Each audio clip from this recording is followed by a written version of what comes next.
The broadcast is now starting. All attendees are in listen-only mode. Hello, everybody. It's Heath Robinson with Topaz Labs, back again for another exciting webinar with Joe Reardon. Excited to have him back to present with us again. And this is the image we're going to begin with. And this one, last webinar, I tried to do Orton Effect, and I just ran out of time, so I thought I'd start with this one this time. So we'll go through the process, and then at the end, I'll make a little bit of Orton Effect for you. Those of you who don't know, Michael Orton invented this effect some years ago when people were shooting with slide film back in the Stone Age. And he was able to sandwich two slides together and get a painterly look just by overexposing and making blurry, and then underexposing and making it bright, and then blending the two together. So we'll go through that effect here at the end of this process. So this is an image I took last month. I took a little tour into Ireland for 2+ weeks on a scouting mission for workshops I'm planning for the future there. So this was a place called Guckenberra. It's an old forest. It reminds me of the Lord of the Rings in the woods here. So let's begin. And we will start with a dehaze on this one, just to get rid of some of the haze you see in the top of the picture. And I have a general feel for what I like to do with this, not a specific number. I just look at it and use the sliders until it looks right for me. So somewhere around there. And next, I'm going to do a little bit of basic adjustment. And I like to get right in it. And then for basic, I'm going to jack up the exposure just a little bit, somewhere around there, maybe a little bit on the clarity. I don't have a canned formula. I just gotta wing it to what I like and what I see about this particular one. So I know what the software will do for me. So I'm making adjustments. There we go, a little bit.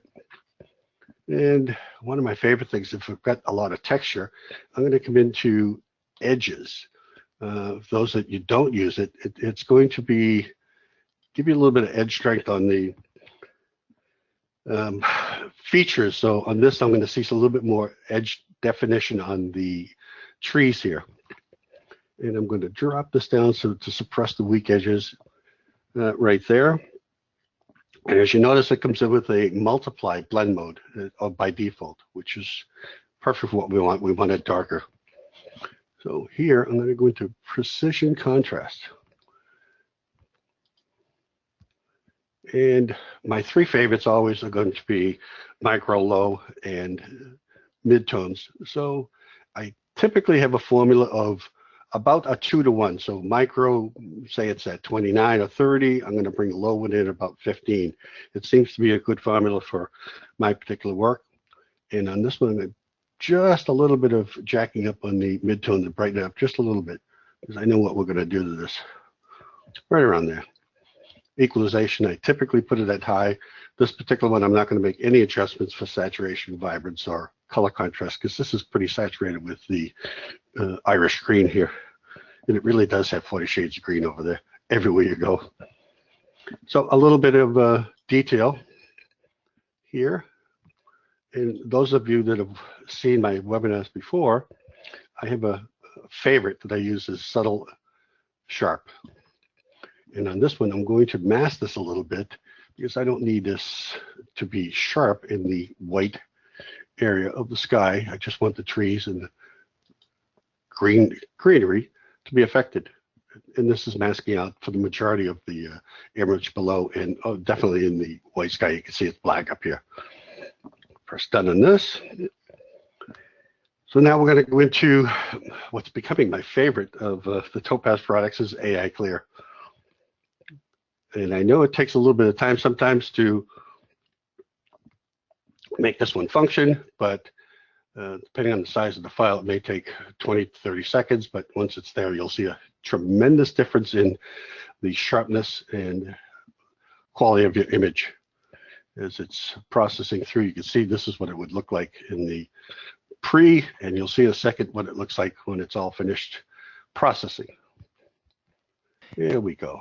Hey, Joe, as you go through, can you do a before after of each of the sections so we can see how they're being affected? You betcha. So I'll do a before after. This is definitely after. So I'll hit the space bar, and you can see the difference of what AI Clear and all of the other tools that I've used in the studio to make this work.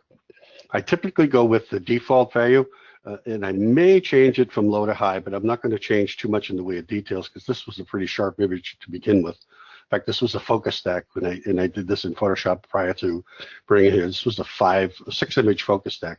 So I would focus down below it here and then adjust my focus point all the way into infinity, and then blended those all together to come up with this final image. So it was sharp all the way from front to back.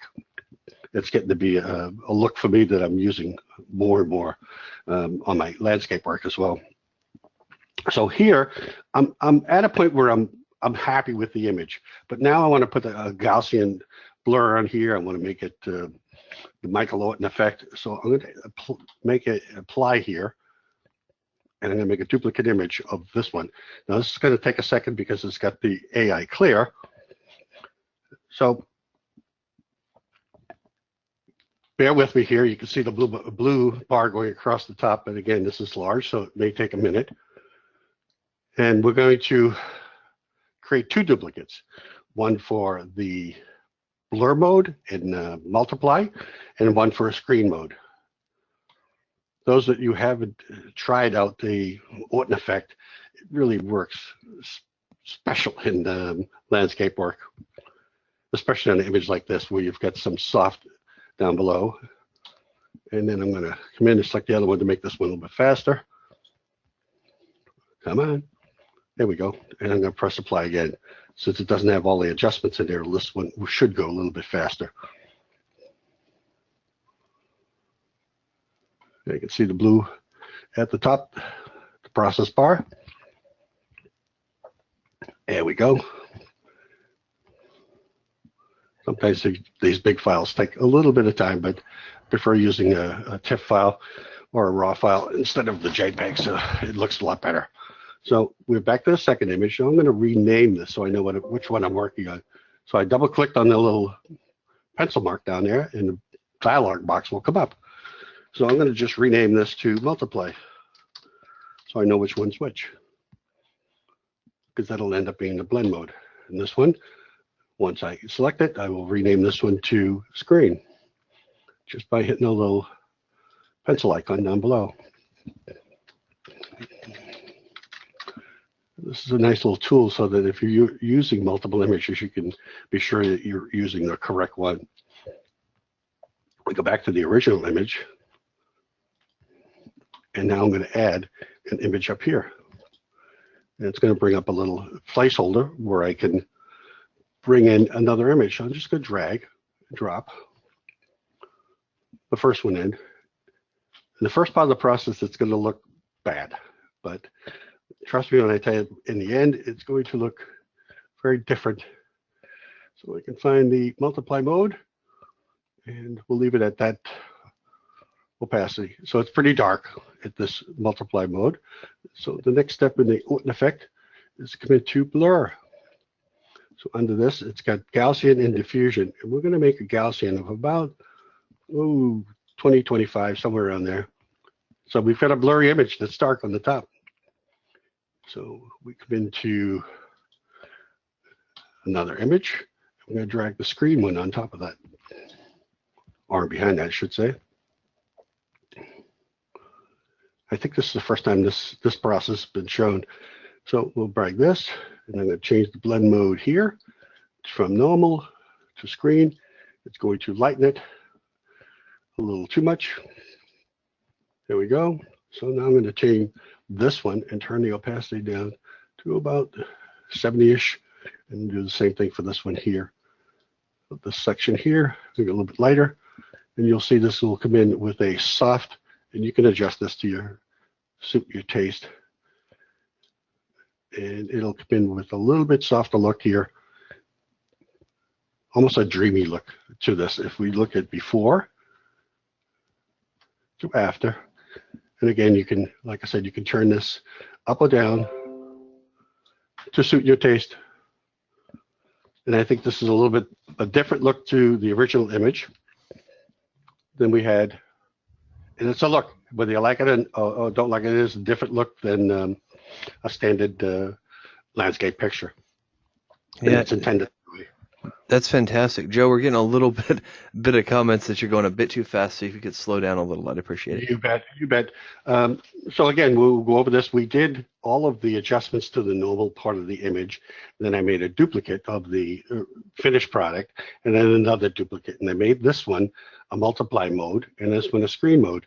And I blended the two together with a Gaussian blur underneath of the multiply mode image, and then blended the two together in the background till I came out with the look that I liked. And again, you can make this adjustment to anything that you suit your particular taste. If it's too dark, too light, you can change the opacity a little bit more until it comes out to the look that you particularly like. So that's this image. Let me clear this one. So here, it was a kind of a cloudy night, or soft night, as the Irish call it, a soft night, a soft evening. So we'll see if we can get a little bit better lighting conditions on this to give it a little bit more drama. So my first step is I'm going to bring a little bit of dehaze here. And again, it's always to taste, and you can see a little bit of the dehaze working right here on the back of the horse. It's getting a little bit less soft and cloudy looking. And then our next step is going to be HSL, because there is a little bit of a color cast here. And those that use or don't use HSL, I use it specifically for getting rid of color cast. So we can go through the color chart here, and you can see where the colors are showing up on the image, where it's a little bit over. And you can see where you want to make adjustments here. So we'll start at the beginning. And I'm going to drag it on the saturation a little bit down because it was a little much there. Up there. And I might trim that one up a little bit. Yep. Then we're going to go to orange. And we had a little bit of cast here. A little bit. And I'll bring the lightness up a little bit. Again, there's no specific formula. Each one is going to be customized to suit the image that you're working with. Blue, as you can see, the sky had a lot of blue in it. So we're going to bring the saturation down just a little bit so it has a little bit less color cast. And I'll bring the lightness up a little bit because it looked a little bit dark there. So I'm happy with the color cast being removed. It looks a little bit more natural here through the green and definitely through the Connemara horse here. So now we want to add a little bit of drama to it. My drama is always made with precision contrast. And if it's used carefully and lightly, it'll add the drama that you want to your image. We definitely don't want to go too much. Too much is that, and it looks a little garish in HDR. So the trick always is to make this look like you haven't edited it. It looks perfectly normal. I'm not a real big believer in garish HDR, but I just like to have the image look like it has some drama, but it not overboard on the editing. This one here, I'm going to add up a little bit of the midtone to lighten it up just a little bit. And you can see a little bit of glow coming into this horse here. And the equalization, I'll keep it at high. So here, I'm going to add a small vignette, or standard vignette by the default. I'll leave it be because I want your attention to be brought into this horse and away from the massive and expansive sky here. And we'll keep that normal. I might turn that down just a little bit to draw you in, but not have it boxed in. So here I'm going to adjust with a little bit of basic adjustment. I'm going to turn the exposure up just a little. About there. Gave me a little bit more depth with the horse. And now I like a little bit of contrast. So my contrast for this time is going to become a tone curve. And I like a little bit of S curve in this to give me a little bit more drama. Look here. And if you go too much, you know, it's going to make it dark like this. That's the opposite direction we want to go. Just a very subtle look.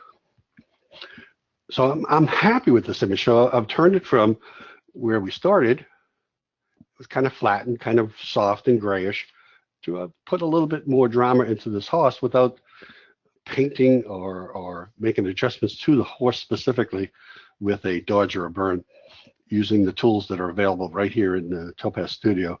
No need to go all the way out to Photoshop for your dodge and burn. It's all right here. So to recap, I started with a little bit of dehaze. I turned out some of the color cast with HSL color tuning. I added some contrast into this image because it was flat to start with, as we'll show you, pretty flat. So the persistent contrast added a little bit of that. The vignette drew you in from the corners. It isolated to this horse itself.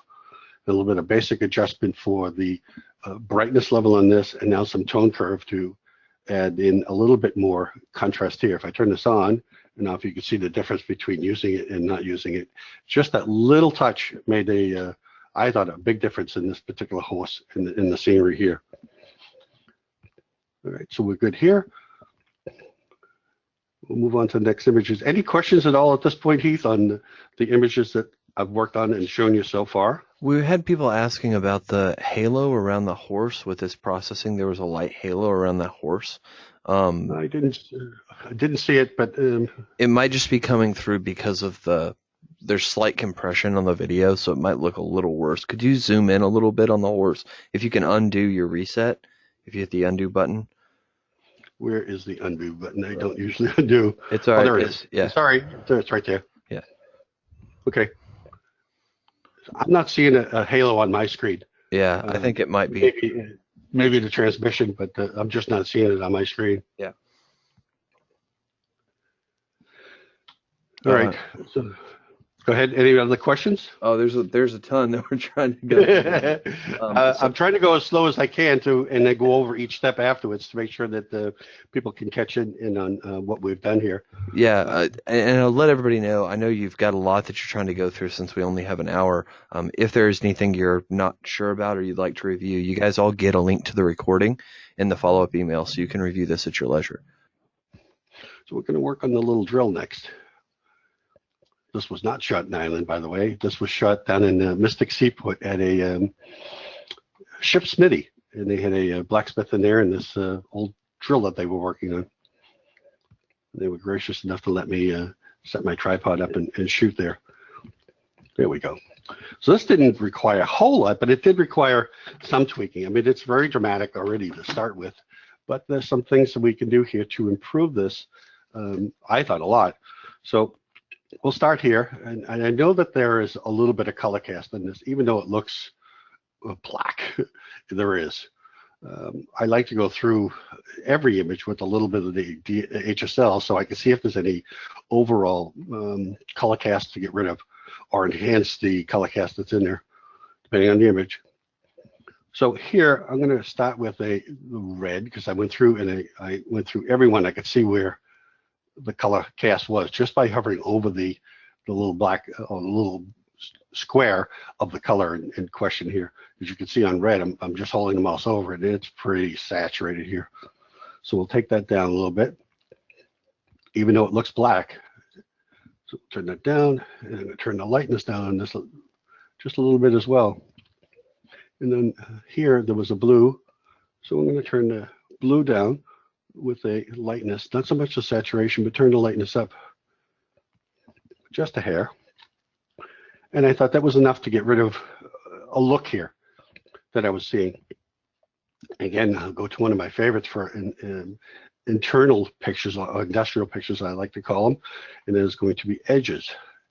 And there's some definite edges I want to enhance with this tool that we've got here in Studio. And it's becoming one of my favorites for all of these type of shots here of structures, or my industrial pictures, as I call them. So strength about 15-ish, and I'm going to turn the suppressed weak edges down just a little bit. So here now I'm going to go in to give it a little bit more contrast. Even though it is a very definitive black and white area here, we can make it a little bit better. And that's the thing, when you take an image and before you start your editing process, just take a hard look at it. What does it need? and always work on one area at a time. Don't try and globally fix everything all at once. Just bang away at each area in the picture that needs enhancement. And you can mask out if it overdoes it in another area that you don't want. Just mask that out. Just work on one little area at a time. And that's the workflow I like to work with. So we'll make a little bit of contrast here, somewhere there. And again, I have about a 2-to-1 ratio of what I like between the micro and the low. It seems to work very well for me. And I'm going to make this one a little bit under here. It's a little too much, somewhere around here. And the high one I'm going to bring down as well. We had a lot of high contrast, and I want to dull that down just a touch, and equalization it will be on high. Now I know a lot of folks like to use AI Clear last. These files aren't that big where I'm going to worry about it, and I'm almost near the end of all my stops. So we'll go with AI Clear next, and you can see that it's going to process this image, even though it's zoomed in probably at 200% here. Once this finishes through the progress here, and you'll see a dramatic difference in what's on the screen as far as sharpness. I know this works on noise, but I tend to shoot at ISO 100, so I'm not concerned with noise on my images here. But look at the difference between before and after. And that was tack sharp to begin with. It jumps out at the screen on you now. This is a terrific product. We generally suggest people use AI Clear at the beginning for noise reduction, but the reason you're using it later is really to just get that tack sharp effect. Yeah, I want to see what the other things are going to do, and then I'll introduce it. I don't really concern myself with noise, Heath, because I shoot at ISO 50 or 100 pretty regular. I mean, even with an exposure like this, that might have been a second or so exposure. So I'm not jacking up my ISO to shoot that in a normal 1/25th of a second time frame. It's on a tripod. I really don't care about the time so much. The noise is the issue for me. So I shoot low. Awesome. Or longer, I should say. Yeah, so I typically go with the standard one of the default, if you will, the recovered details of 10. It seems to work very well for me on these images that we're working here. So next, we'll go in to add a little bit of precision detail. And I don't use detail on every shot, but sometimes I want the grain to be picked up in all of the little nuances of the image here, and not in a big way, but a little way. So I typically go with the subtle sharp, and that's my go-to default here. Just messing with the sliders is a little time consuming. I start with subtle sharp, and if I don't have the look I want, I will tweak each slider, but this typically works very well. So let me show you before and after. And this was, as I said, this was tack sharp to begin with, and now it's better. And I'm picking it up with a little bit more detail in the head of the drill right here. As you can see, it's picking up more, and especially down here. We'll address this wood block at the end here. So next, a little bit more drama here. We're going to add a tone curve. And it's become a tool for me that I like, in the look I like in my images, to add a little bit of an S curve, and I might lift the toe up just a bit to open up some of those deep darknesses, shades here. And this is not a standard S curve, but I'm opening up that toe just a hair. Show you before and after, and I'll show you this one with the tone curve turned on and off. Here we go. You can see a subtle change. So there it is, off, and there it is on. A subtle change. I don't like to go over the top with my processing at all. So again, another vignette. I find this vignette tool terrific in that it really focuses your eye on the subject matter here. As you can see what I've done with this one, it draws you right to that tool and to the wood block below it. And I think that is the main actor in this particular image, is this right here. This is a supporting player, but this is your main actor in the picture. So we bring that out as much as possible. So what happened here, this became a little dark. So I'm going to add another HSL So we can see if we can open it up just a little bit. You would think I would know exactly where these are every single time since I use them all the time. And I'm just going to make a little bit of change here in this orange.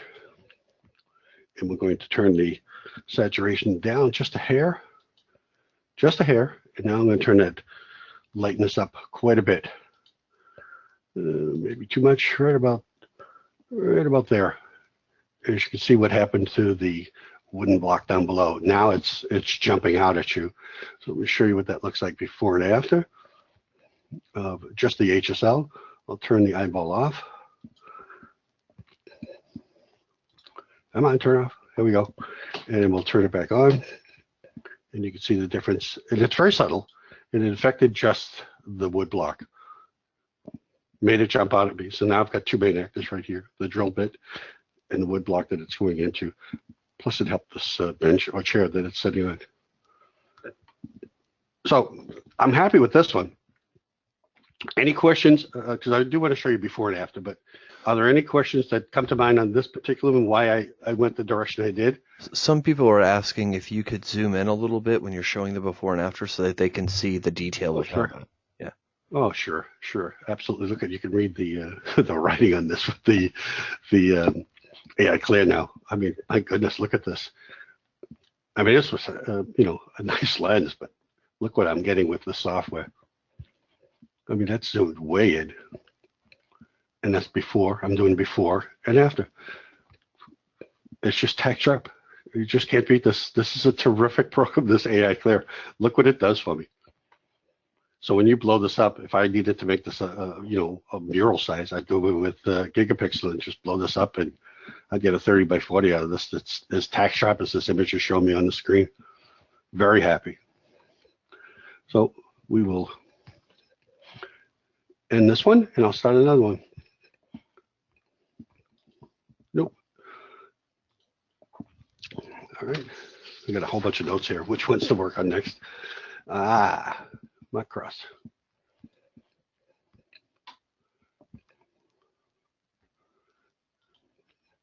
So what I'm showing you here is you can go in from Lightroom. There are multiple ways to do this. I mean, certainly you can run the standalone and dump everything all there at once. You can go through Photoshop and go through Filter and then into Topaz Studio, or you can go directly into Lightroom or from Lightroom right into Studio. It really does depend on your workflow. You know, for purposes of this webinar, I'm doing it directly from Lightroom.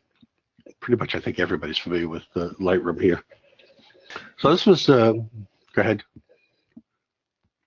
Yeah, we had some people asking with even the basic adjustments. Why do you prefer to do those in Studio instead of doing those adjustments in Lightroom? I do some adjustments in Lightroom, but I like the effect that I'm getting because I think Studio is superior. To be honest with you, significantly superior. In Lightroom, I'm doing some real basic adjustments, maybe some brightness, and doing some profiles with the camera, but just not a lot of editing there. I don't like it as much as I do Studio. I just feel very comfortable here in Studio as opposed to Lightroom. Personal choice. So in adjustments here, we're going to, I like to identify what's going wrong here or what's not right with this image, and then work each image individually of where the areas that I need to focus on. So I've got some bright areas here in the doorway. I need to fix this. I need to fix this a little bit here. I definitely need to fix them through here. And of course, I'm going to make this a little bit more contrasty through here because this, although it's in color, it spoke to me in black and white. It's old, it's very old, and I thought this would look much, much better in black and white. I worked the image in color and was not satisfied, so then I worked it in black and white, and it just spoke to me in that tone. So we'll start here with edges. And as you can see, I've used edges several times now, but and not always in the same sequence. And the beauty of this is you don't have to follow a particular formula. If you like the edges first, middle, or end, it doesn't matter. It still does a nice job at it. So edge strength, I typically don't go too strong. You can see if you do that it makes the edges to too powerful. My process is always very subtle, and I don't like it to look like you've edited the photo a lot or at all. So the next step for me, and I need some contrast in here, so I'm going to go to precision contrast. It was kind of flat looking, I thought. So we'll go into my two favorites, which is micro, somewhere around there. And again, about half the distance, a 2-to-1 ratio for me, and it's not exactly precise, so roughly 2-to-1 ratio. And then we're going to go into midtones. I want this brighter just a little bit, just a little, and I like the equalization to be on high. So I'll show you what it looks like before and after. There's before and there's after. You can see a little bit of a pop coming into it now, especially through these markings on the floor where it's separating the stones, the dirt, a little bit more contrast there. And this time I'm going to put AI Clear next, so you can see what it looks like with an enhancement. You know, again, AI Clear takes a little bit of time to process, but it is oh so worth it. Oh, so worth it.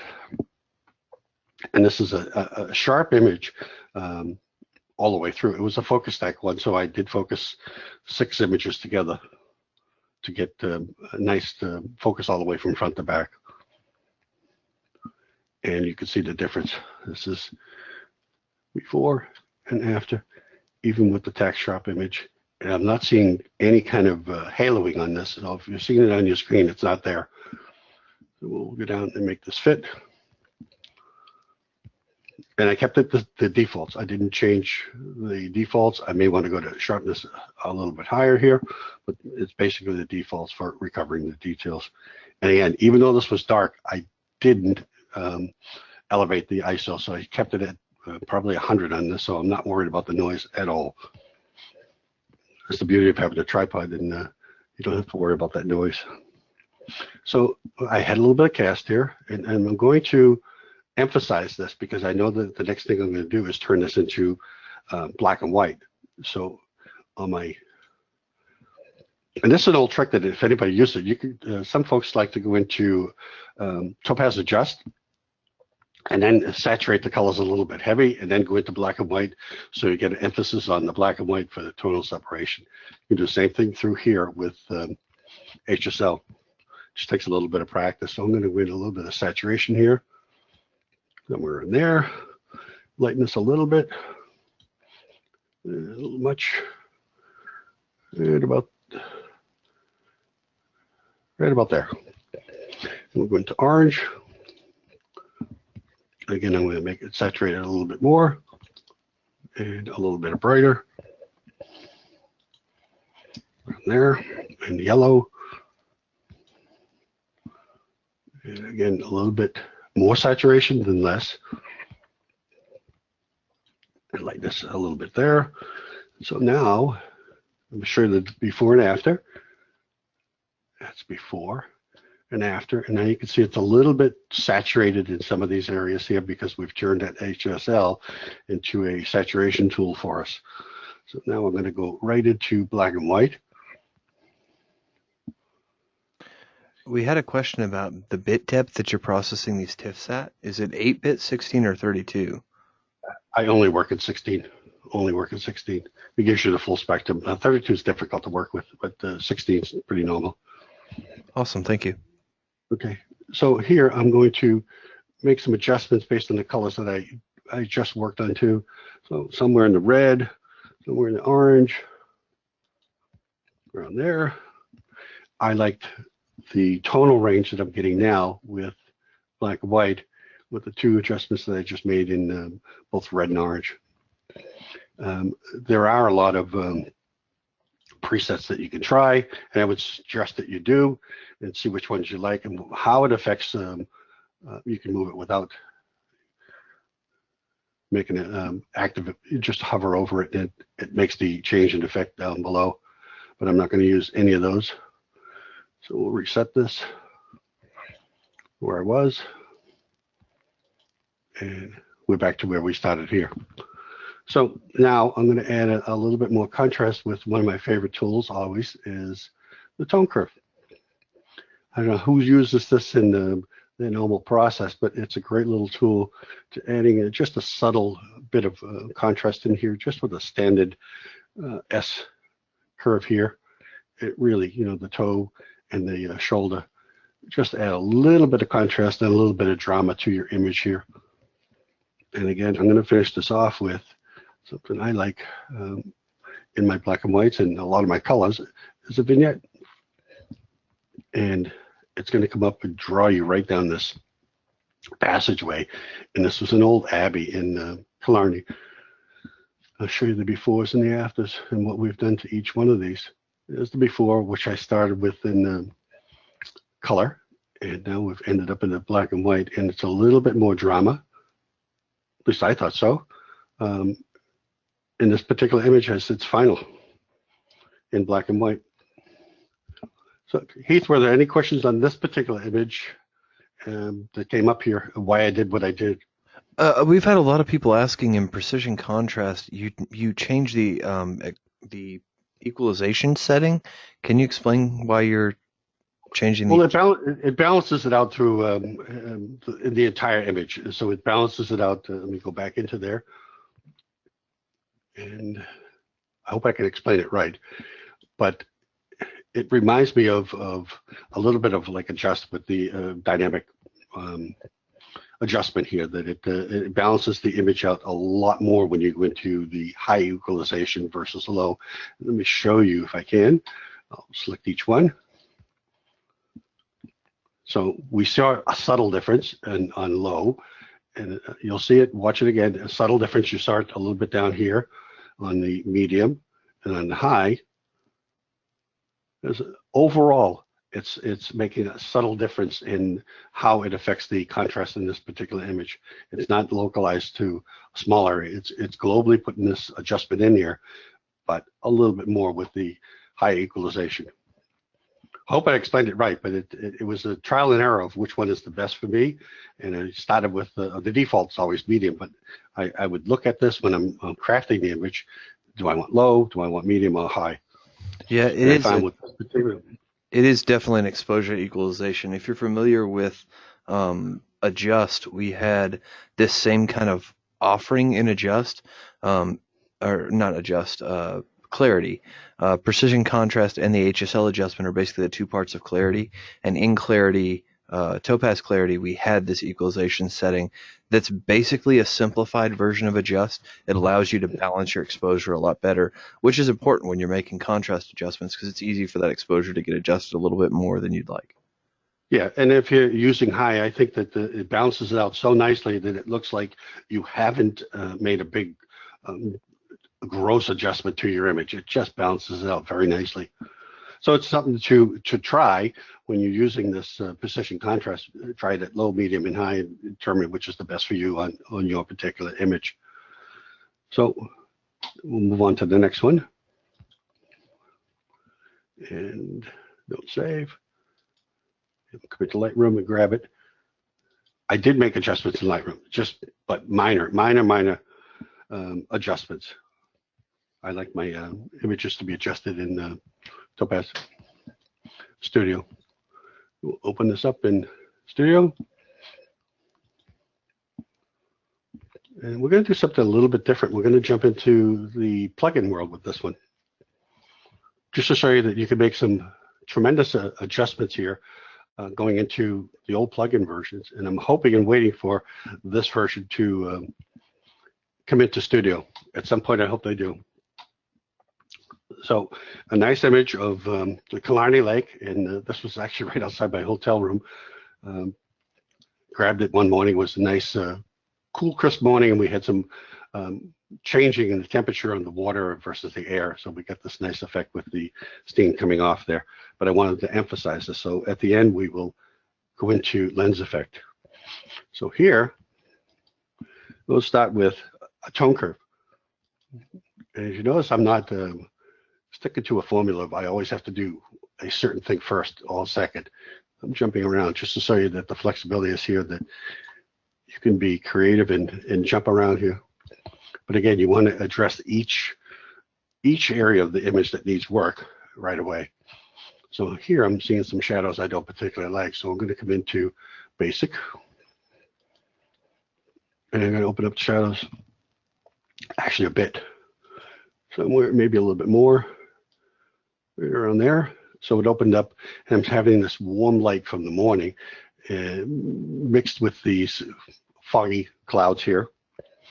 We'll come into HSL next. Again, you would think I know where this was. I use it so much. But so again, you hover over each of the squares, and you can see where the cross hatches on the screen of where and what this image has. And it's a great tool for getting rid of a color cast that we all get from time to time, depending on the time of the day. So here, I'm going to start with red, and I'm going to turn the saturation down just a little bit. And I'm going to turn the brightness up just a hair. Just a hair. There we go. So I'm happy with these two adjustments here with this particular image. I don't want to get rid of the blue. I don't want to get rid of this color in here. I just wanted to make a slight adjustment here. So now I'm going to apply this one, because I don't want this to get lost in what I'm doing here as far as this. And I'm going to take this second image, or the applied image. There we go. And I'm going to, since it finishes, go into plugins. Come on. And we're going to go into lens effects. And the difference we'll see on this is subtle but very simple. I'm enhancing what I'm already seeing there. And I had a feeling when I took this picture what I wanted the end to look like. I was a little disappointed that the fog was not more intense, but we have tools to fix that. And we'll go into lens effects very simply. Go into fog, and I'm going to change some adjustments because it was a little heavy-handed here. I'm going to turn this down just a little bit, just a little, and then the diffusion, I'm going to turn that down just a little bit as well, right about there, and I'll bring that back into Studio. So now I've enhanced the image with a little bit more fog.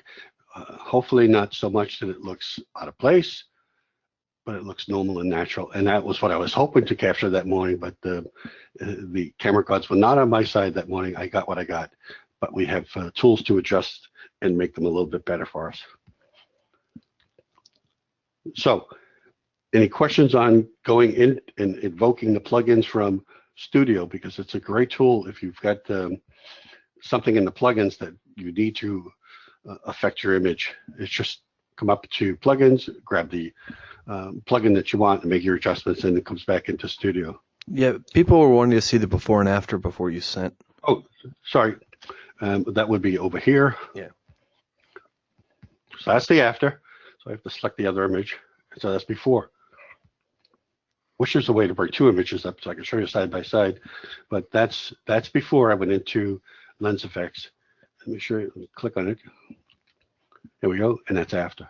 I just gave it a little bit more fog, and it didn't look so out of place. It really did look like the fog was coming into, the foreground here as well, and not make it look overdone. It looked natural, at least to me. Yeah, if I'd have been out there 15 minutes earlier, I would have had that. Yeah, I've had that happen where you got to the location, you realize you're just a little too late. Yeah, it happens. The only other question we had is someone wanted to know, how did you actually bring it back from lens effects to, like, once you worked in lens effects, how did you bring it back to Studio? That was just by clicking the OK button, right? Yeah, you click the OK button and it automatically goes back into Studio. Yeah, very simple.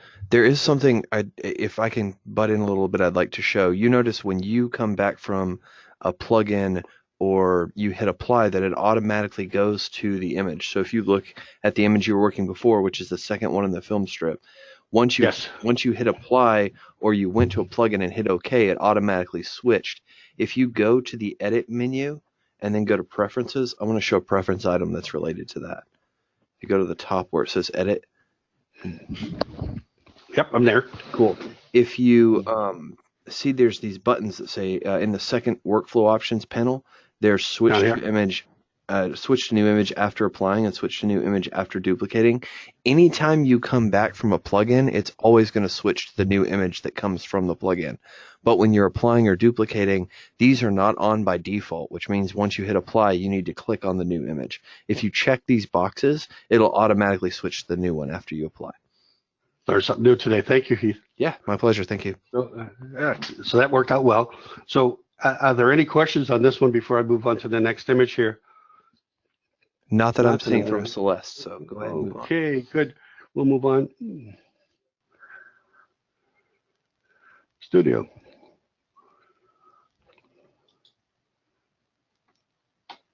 Interesting place. I shot this down at Newport, Rhode Island. It's an old fort down there. It was in service until about in the 50s when Eisenhower was our president. And then they closed it. So now it's a museum. And I took a small group of students down there. And this is an old boiler. And it had such dramatic lighting in here that I had everybody shoot this one.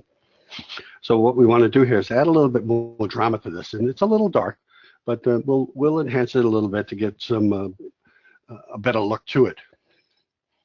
So here, I'm just going to go to HSL. And again, I've already determined what my overall colors are, heavy-handed in here. So we'll go to red, and then we're going to turn that up just a bit to about here-ish, lightest. And then we're going to go to orange. So I'm not trying to take a cast out so much that I am going to brighten things. There, and I'm happy with those. You can see the cast went out a little bit back there. So the next step for me would be edges. And it's become a favorite of mine for my industrial pictures here.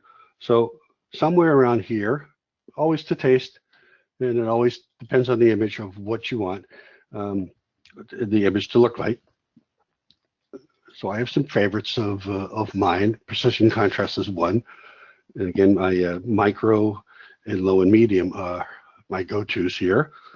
We'll make this one a little bit stronger than the previous because I want this to have a bit more pop to it. Right about there. And now we're going to make this brighter with the midtones. You can see this is starting to open up. So this takes effect of my dodge burn if I was in or dodging if I was in the Photoshop world. So I'm going to make the equalization high again. So I'm happy with how this looks at this moment. And Joe, just giving you that 10-minute warning. Okay, this will be the last one, and then we'll come out to questions and answers. So my next step in this particular one is going to be precision detail because it is gritty. I want that to come out. So again, my favorite go-to is always subtle sharp. It just seems to work very, very well for what I'm looking for in this particular image. So next, again, if you're watching this and following, I'm not following a particular formula of this one has to be first, next, and so forth. I'm just working what the image needs. And this particular one needs a little bit more sharpening. So we're going to enhance it with AI Clear. Your software guys did a great job on this one, Heath. This is terrific software. It really does a great job. Look at this and then watch what happens. I'm glowing with this. This is a terrific, terrific look that you've come up with this software. Look at that. I'll show you before. Look what's come out and after. We'll zoom that down to a fit.